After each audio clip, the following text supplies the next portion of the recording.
Fala, nação rubro-negra. Eu sou Rafael Bernardo E eu sou Rafael Victor, e nós fazemos o canal paixão pelo esporte, de pai. para filho.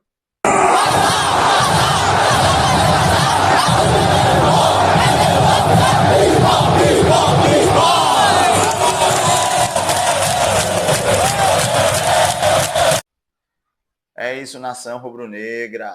Estamos aqui novamente para fazer uma análise sucinta, não é verdade, Rafael Victor? Exatamente daquele jogo que, pelo amor de Deus. Mais uma derrota para o Sport contra o Fortaleza. Parece que a gente está virando freguês de Fortaleza, não é isso? Nos últimos anos. O Sport nunca tinha perdido para o Fortaleza na Ilha do Retiro. Passou esses tempos aí jogando na Arena. Final da Copa do Nordeste 2022. Ano passado pela Copa do Nordeste 2 vezes, tanto na primeira fase quanto na semifinal, porque a ilha estava em reforma, mas a gente perdeu mais uma vez. Acho que no primeiro tempo a gente até jogou bem, até os 30 minutos ali do primeiro tempo, não é isso? Exatamente. Depois o Fortaleza passou a gostar um pouco do jogo, e até o gol do Fortaleza, numa falha de saída de jogo nossa, com o Johan, o Sport também não estava bem. Terminou o primeiro tempo sendo meio que, abre aspas, dominado pelo Fortaleza. E começou o segundo tempo também dominado pelo Fortaleza. E aí, após levar o gol, é que o Sport começou a construir algumas jogadas com algumas substituições feitas por Pepa. E é através desse nome, Pepa, que a gente vai começar a nossa análise, não é isso, Rafael Victor? Exatamente. Fala um pouco aí do que tu achou de todos os pontos do jogo do Fortaleza, porque começar pela escalação, depois as substituições, depois essa ideia de rodízio, até quando a gente vai viver no rodízio do esporte e o esporte sem construir um sistema de jogo, não é isso? Exatamente. Vamos começar aqui pela escalação. Totalmente errada. Por que Pepa não começou com Lucas Lima? Por que Pepa não começou com Domingues? Lucas Lima, para mim, fez um péssimo jogo contra o Fortaleza, mas se ele é um dos melhores jogadores do time, tem que entrar titular, né? É verdade, e assim, a gente tem que voltar uma casinha, né? Ele fez uma, que a gente pode dizer, mescla também contra o Santa Cruz. A gente viu a passividade que os jogadores entraram contra o Santa Cruz. E assim, algumas escolhas erradas. Deixou Barleta o jogo todo do Santa Cruz e não trouxe para o jogo o Carlos Alberto, não trouxe para o jogo o Lene Lobato, não trouxe para o jogo o Romarinho.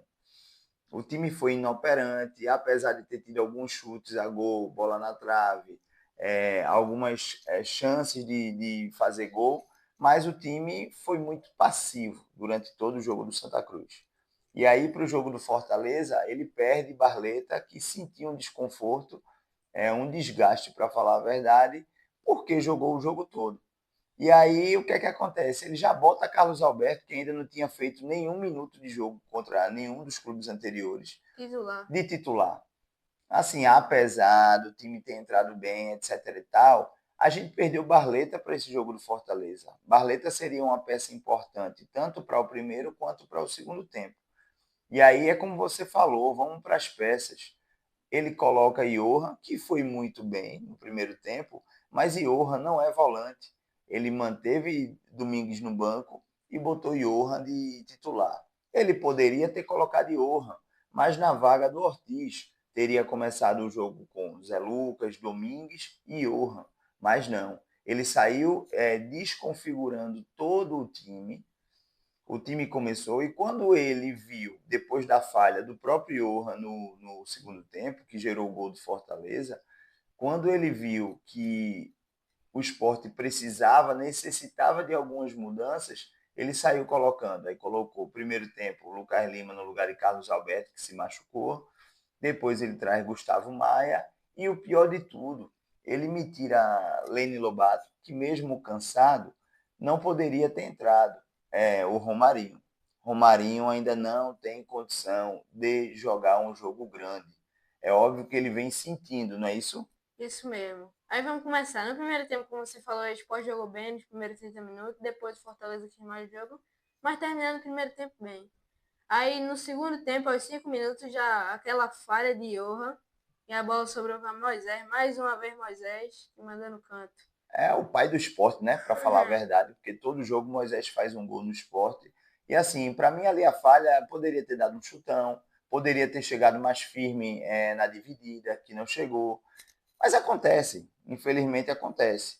Agora, a gente acredita que a falha maior é de Pepa, porque eu acredito que Pepa, e eu volto a repetir o que eu falei, o esporte precisa de um diretor de futebol mais firme, precisa de um membro da comissão técnica mais firme e conhecedores das rivalidades. A gente não pode entrar com uma mescla num jogo contra o Santa Cruz, um jogo importante, porque o esporte deixou de pontuar nas 3 primeiras rodadas, quando o Sub-20 entrou para jogar.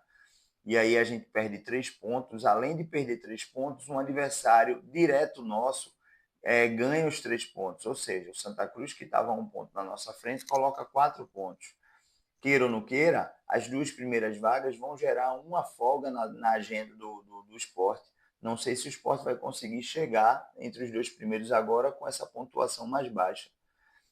E após isso, é a questão de uma rivalidade estadual. O esporte tinha um tabu para defender, não conseguiu defender e o time entrou passivamente. Parecia que o esporte estava treinando e o Santa Cruz estava jogando uma final de Copa do Mundo, como a gente falou no jogo anterior. E chega para o jogo do Fortaleza. O que é que ele faz? Novamente uma mescla. Os principais jogadores do time na temporada 2024 e que a gente credencia e acredita ser titulares não estavam de titular. Exatamente. Aí eu quero destacar aqui os pontos. Zé Lucas, mais uma vez, excelente partida de Zé Lucas. Aí vamos lá. Chico, pelo amor de Deus. Mais uma partida fraca de Chico, né? Porque é um cara que ele não ganha nenhuma bola por cima, ele não Por ganha nas baixo. bolas por baixo, ele não se antecipa do atacante, ele não ganha no corpo. Quando o jogador consegue se desvincular de Cariús ou de um volante, coloca a bola na frente e ele não consegue acompanhar no pique, no tiro. Então, tipo assim, é um zagueiro que a gente sabe das deficiências dele, só que no começo da temporada estão bem expostas essas deficiências e já é um sinal de alerta. O esporte não pode depender de Chico na Série A, senão a gente vai ter muita dor de cabeça com relação a isso. Diante do que você falou sobre o Zé Lucas, uma coisa que eu tenho observado, eu até falei com você e com alguns colegas, amigos, torcedores do esporte, é o seguinte: Zé Lucas, ele tem se destacado individualmente nos jogos. Foi assim contra o Central, foi assim contra o Santa Cruz e foi assim contra o Fortaleza. A gente observa o nível de maturidade absurda do garoto, a gente observa um desempenho com disposição tática, disposição técnica, força de vontade muito boa. Mas, diferente do que aconteceu no primeiro jogo contra o Afogados e no segundo jogo contra o Decisão, e até mesmo ele não sendo tão bem, mas no terceiro jogo contra o Retrô, o sistema de jogo do esporte, que até existia, mesmo com o ataque destoando, ele passou a não existir. Por quê? Eu não vejo o Zé Lucas com tantas características de primeiro volante, daquele que sai para construir o jogo. Então, o que é que acontece? Qual a maior dificuldade? Os zagueiros e laterais do esporte não têm tanta confiança de dar a bola para Zé Lucas para ele começar jogando.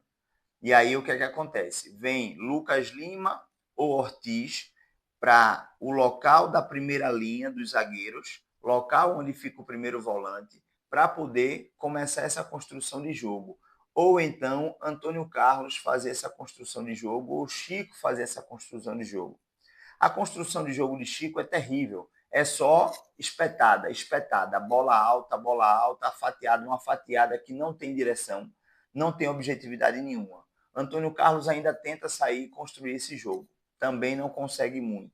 E aí, quando eu tiro Lucas Lima do meio de campo, na área próxima do centroavante, dos ponteiros e dos laterais, para a gente construir jogadas de triangulação de ataque, ou o próprio Ortiz, eu perco. Porque o cara está lá atrás construindo o jogo, ele não vai ter fôlego para estar lá na frente construindo o jogo, fazendo tabela, fazendo triangulação e dando assistência. Isso. E aí o que é que acontece? A linha dos 3 atacantes, seja os 2 ponteiros e do centroavante, os caras ficam isolados. Eles só vão ter algum tipo de apoio quando os laterais conseguem atacar. E aí o que é que aconteceu nesse jogo? Os laterais não conseguiram construir. Igor Matheus, Cariús, horroroso durante todo o jogo. Matheus Alexandre, no primeiro tempo, até jogou bem, mas no segundo tempo, pelo amor de Deus. exatamente. E isso faz com que, ofensivamente, a gente esteja perdendo um pouco do que tivemos ano passado. A gente teve muita construção de jogadas ofensivas de um volume muito alto. E aí eu reporto para vocês. O Sport fez 9 jogos na temporada. Os 3 primeiros com sub-20, fizemos 2 na Copa do Brasil e, Nordeste. 2 na Copa do Nordeste e 2 no Campeonato Pernambucano com o time titular. Aí o que é que acontece? Dentro desse contexto, 2 não, 3 do Campeonato Pernambucano. Dentro desse contexto, o jogo que o Sport teve maior volume de construção de jogadas ofensivas foi contra o Jaguar. Zé Lucas não estava. Não estou descaracterizando a importância de Zé Lucas no time. Mas quem estava era Adriel, que tem mais característica de primeiro volante do que Zé Lucas. E aí o que é que acontecia? Adriel conseguia ter essa saída de jogo com mais tranquilidade. E aí Lucas Lima estava muito mais próximo do Gustavo Maia, do Barleta, do Lene Lobato, que começou o jogo, em diversas situações do Gonçalo Paciência. Com 30 minutos do primeiro tempo, o que é que aconteceu? O Sport teve um volume de jogo arrasador. Ah, Rafael, mas o adversário também é frágil. Ok. Mas o adversário central também era frágil e o Sport não conseguiu ter tanto essa construção de jogo. A mesma coisa do Santa Cruz, respeitando o clássico, respeitando o Santa Cruz, mas o Santa Cruz deu a bola para o Sport e o Sport não conseguia fazer nenhum tipo de construção, porque Lucas Lima estava vindo lá para trás para tentar reiniciar algum jogo, rodopiando e nada. E nesse jogo do Fortaleza, exatamente a mesma coisa aconteceu. Enquanto Ortiz estava no time no primeiro tempo, Ortiz tinha que recuar, ficava distante do Johan e da linha ofensiva. No segundo tempo, quem fez esse papel? Lucas Lima, ficava distante da linha ofensiva. Isso. E Ortiz, que estava até bem no primeiro tempo, saiu no segundo tempo. Exatamente. E assim, é complicado porque a gente está chegando na primeira semana de fevereiro sem nenhum volante contratado. Se passaram 15 dias das eleições, mais 31 dias de janeiro, 46 dias, e mais 6, 7 dias de fevereiro. Ou seja, a gente está há mais de 50 dias esperando um primeiro volante que possa entrar e encaixar no jogo, no time, para o Sport passar a ter um sistema de jogo. E eu acredito muito que o Zé Lucas possa brigar pela titularidade, mas eu acredito em um outro posicionamento, seja como terceiro homem de meio de campo ou fazendo um losango ali, não terceiro homem de meio de campo, mas como segundo volante pelo lado esquerdo, ou então um segundo volante pelo lado direito, que poderia fazer com que ele produzisse muito mais do que o que ele produz hoje. Isso. Entendeu? E tem que trazer um primeiro volante de qualidade, né? Não só um primeiro volante, que a gente não tem reserva. O reserva da gente é Adriel. Ok, é um menino que também está se destacando. É um menino que, quando entrou, deu conta do recado. Mas a gente vai disputar uma Série A. A janela fecha agora dia 28 de fevereiro. E aí, a gente vai fazer como? Vai jogar a Série A pelo menos até junho sem volante? Com os meninos de 18 e 16 anos? Fica muito complicado, não é isso? Isso.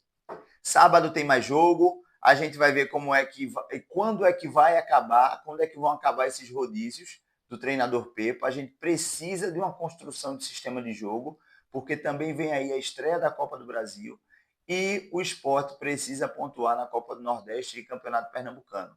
Acabou a gordurinha, a sobra. Agora a gente precisa mais do que nunca ganhar de todos os adversários que vêm pela frente, pelo menos nessa primeira fase. Isso. E só para lembrar que amanhã tem o sorteio da primeira fase da Copa do Brasil. É isso aí, galera. Se inscreva em nosso canal, assine o sininho das notificações. Vamos lá. Siga o nosso Instagram também, Paixão pelo Esporte 87. Compartilhe esse vídeo com os amigos, curte, comenta, dá sugestões. Um abraço e continuamos aqui na luta, hein? Pelo esporte. Tudo!